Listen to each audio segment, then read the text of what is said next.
On Memorial Day this past Monday, Jill and I visited Arlington National Cemetery. As we entered those hallowed grounds, we saw rows and rows of crosses among the rows of headstones with other emblems of belief, honoring those who paid the ultimate price on battlefields around the world. The day before, we visited Uvalde, Texas. In front of Robb Elementary School, we stood before 21 crosses for 19 third and fourth graders and 2 teachers. On each cross, a name, and nearby, a photo of each victim that Jill and I reached out to touch. Innocent victims murdered in a classroom that had been turned into a killing field. Standing there in that small town, like so many other communities across America, I couldn't help but think there are too many other schools, too many other everyday places that have become killing fields, battlefields here in America. We stood at such a place just 12 days before, across from a grocery store in Buffalo, New York, memorializing 10 fellow Americans, a spouse, a parent, a grandparent, a sibling, gone forever. At both places, we spent hours with hundreds of family members who were broken, whose lives will never be the same. They had one message for all of us: do something. Just do something. For God's sake, do something. After Columbine, after Sandy Hook, after Charleston, after Orlando, after Las Vegas, after Parkland, nothing has been done. This time that can't be true. This time we must actually do something. The issue we face is one of conscience and common sense. For so many of you at home, I want to be very clear. This is not about taking away anyone's guns. It's not about vilifying gun owners. In fact, we believe we should be treating responsible gun owners as an example of how every gun owner should behave. I respect the culture and the tradition and the concerns of lawful gun owners. At the same time, the Second Amendment, like all other rights, is not absolute. It was Justice Scalia who wrote, and I quote, "Like most rights, the rights granted by the Second Amendment are not unlimited." Not unlimited. It never has been. There have always been limitations on what weapons you can own in America. For example, machine guns have been federally regulated for nearly 90 years, and this is still a free country. This isn't about taking away anyone's rights. It's about protecting children. It's about protecting families. It's about protecting whole communities. It's about protecting our freedom to go to school, to a grocery store, to a church, without being shot and killed. According to new data just released by the Center for Disease Control and Prevention, guns are the #1 killer of children in the United States of America. The #1 killer. More than car accidents, more than cancer. Over the last 2 decades, more school-age children have died from guns than on-duty police officers and active-duty military combined. Think about that. More kids than on-duty cops killed by guns. More kids than soldiers killed by guns. For God's sake, how much more carnage are we willing to accept? How many more innocent American lives must be taken before we say enough, enough? I know that we can't prevent every tragedy, but here's what I believe we have to do. Here's what the overwhelming majority of American people believe we must do. Here's what the families in Buffalo and Uvalde in Texas told us we must do. We need to ban assault weapons and high-capacity magazines. And if we can't ban assault weapons, then we should raise the age to purchase them from 18 to 21. Strengthen background checks, enact safe storage law and red flag laws. Repeal the immunity that protects gun manufacturers from liability. Address the mental health crisis deepening the trauma of gun violence and as a consequence of that violence. These are rational, common sense measures. Here's what it all means. It all means this. We should reinstate the assault weapons ban on high-capacity magazines that we passed in 1994 with bipartisan support in Congress and the support of law enforcement. 9 categories of semi-automatic weapons were included in that ban, like AK-47s and AR-15s. And in the 10 years it was law, mass shootings went down. But after Republicans let the law expire in 2004, and those weapons were allowed to be sold again, mass shootings tripled. Those are the facts. A few years ago, the family of the inventor of the AR-15 said he would have been horrified to know that its design was being used to slaughter children and other innocent lives instead of being used as a military weapon on the battlefields as it was designed. That's what it was designed for. Enough. Enough.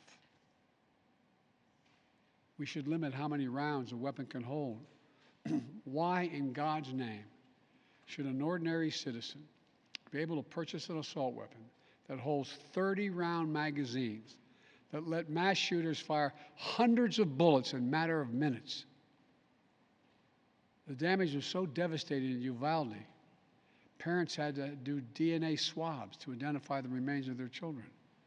9- and 10-year-old children. Enough. We should expand background checks to keep guns out of the hands of felons, fugitives, and those under restraining orders. Stronger background checks are something that the vast majority of Americans, including the majority of gun owners, agree on. I also believe we should have safe storage laws and personal liability for not locking up your gun. The shooter in Sandy Hook came from a home full of guns. They were too easy to access. That's how he got the weapons. The weapon he used to kill his mother and then murdered 26 people, including 20 first graders. If you own a weapon, you have a responsibility to secure it. Every responsible gun owner agrees to make sure no one else can have access to it, to lock it up, to have trigger locks. And if you don't, and something bad happens, you should be held responsible. We should also have national red flag laws so that a parent, a teacher, a counselor can flag for a court that a child, a student, a patient is exhibiting violent tendencies, threatening classmates, or experiencing suicidal thoughts that makes them a danger to themselves or to others. 19 states in the District of Columbia have red flag laws. The Delaware law is named after my son, Attorney General Beau Biden. Fort Hood, Texas, 2009, 13 dead and more than 30 injured. Marjorie Stoneman Douglas High School in Parkland, Florida, 2018, 17 dead, 17 injured. In both places, countless others suffering with invisible wounds. Red flag laws could have stopped both these shooters. In Uvalde, the shooter was 17 when he asked his sister to buy him an assault weapon. Knowing he'd be denied because he was too young to purchase one himself, she refused. But as soon as he turned 18, he purchased 2 assault weapons for himself.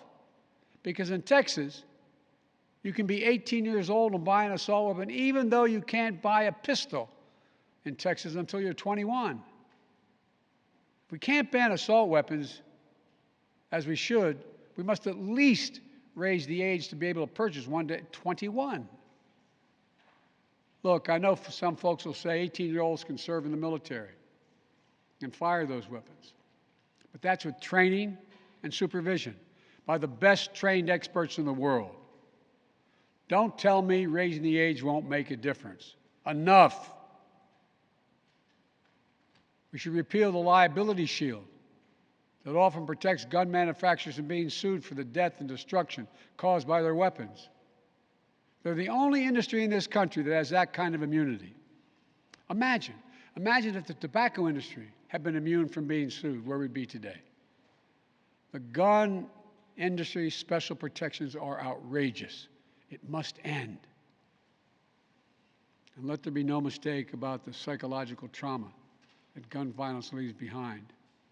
Imagine being that little girl, that brave little girl in Uvalde, who smeared blood off her murdered friend's body onto her own face to lie still among the corpses in her classroom and pretend she was dead in order to stay alive. Imagine what it would be like for her to walk down the hallway of any school again. Imagine what it's like for children who experience this kind of trauma every day in school, in the streets, in communities all across America. Imagine what it's like for so many parents to hug their children goodbye in the morning, not sure whether they'll come back home. Unfortunately, too many people don't have to imagine that at all. Even before the pandemic, young people were already hurting. There's a serious youth mental health crisis in this country. We have to do something about it. That's why mental health is the heart of my unity agenda that I laid out in the State of the Union address this year. We must provide more school counselors, more school nurses, more mental health services for students and for teachers, more people volunteering as mentors to help young people succeed, more privacy protection and resources to keep kids safe from the harms of social media. This unity agenda won't fully heal the wounded souls, but it will help. It matters. I just told you what I'd do. The question now is, what will the Congress do? The House of Representatives already passed key measures we need. Expanding background checks to cover nearly all gun sales, including at gun shows and online sales. Getting rid of the loophole that allows a gun sale to go through after 3 business days, even if the background check has not been completed. And the House is planning even more action next week. Safe storage requirements, the banning of high-capacity magazines, raising the age to buy an assault weapon to 21, federal red flag law, codifying my ban on ghost guns that don't have serial numbers and can't be traced, and tougher laws to prevent gun trafficking and straw purchases. This time, we have to take the time to do something. And this time, it's time for the Senate to do something. But as we know, in order to get anything done in the Senate, we need a minimum of 10 Republican senators.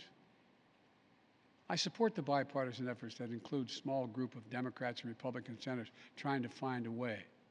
But my God, the fact that the majority of the Senate Republicans don't want any of these proposals even to be debated or come up for a vote, I find unconscionable.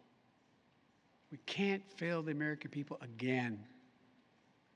Since Uvalde, just over a week ago, there have been 20 other mass shootings in America, each with 4 or more people killed or injured, including yesterday at a hospital in Tulsa, Oklahoma. A shooter deliberately targeted a surgeon using an assault weapon he bought just a few hours before his rampage that left a surgeon, another doctor, a receptionist, and a patient dead and many more injured. That doesn't count the carnage we see every single day. It doesn't make the headlines. I've been in this fight for a long time. I know how hard it is, but I'll never give up. And if Congress fails, I believe this time a majority of the American people won't give up either. I believe the majority of you will act to turn your outrage into making this issue central to your vote. Enough, enough, enough. Over the next 17 days, the families in Uvalde will continue burying their dead. It will take that long in part because it's a town where everyone knows everyone. And day by day, they will honor each one they lost. Jill and I met with the owner and staff of the funeral home as being strong to take care of their own. And the people of Uvalde mourn as they do over the next 17 days. What will we be doing as a nation? Jill and I met with the sister of the teacher who was murdered and whose husband died of a heart attack 2 days later, leaving behind 4 beautiful orphaned children, all now orphaned. The sister asked us, what could she say? What could she tell her nieces and nephews? It's the most heartbreaking moments that I can remember. All I could think to say was, I told her to hold them tight. Hold them tight. After visiting the school, we attended Mass at Sacred Heart Catholic Church with Father Eddie. In the pews, families and friends held each other tightly. As Archbishop Gustavo spoke, he asked the children in attendance to come up on the altar and sit in the altar with him as he spoke. There wasn't enough room, so Mom and her young son sat next to Jill and me in the first pew.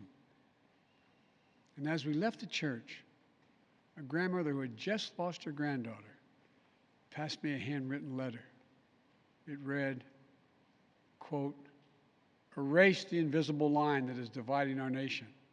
Come up with a solution and fix what's broken and make the changes that are necessary to prevent this from happening again." End of quote. My fellow Americans, enough.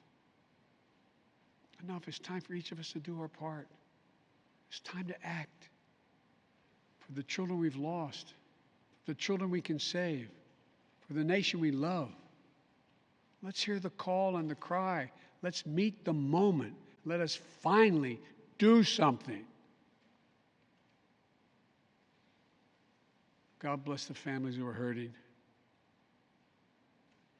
God bless you all. From a hymn based on the 91st Psalm sung in my church.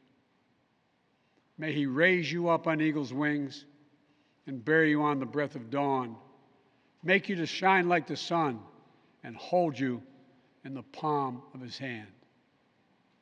That's my prayer for all of you. God bless you.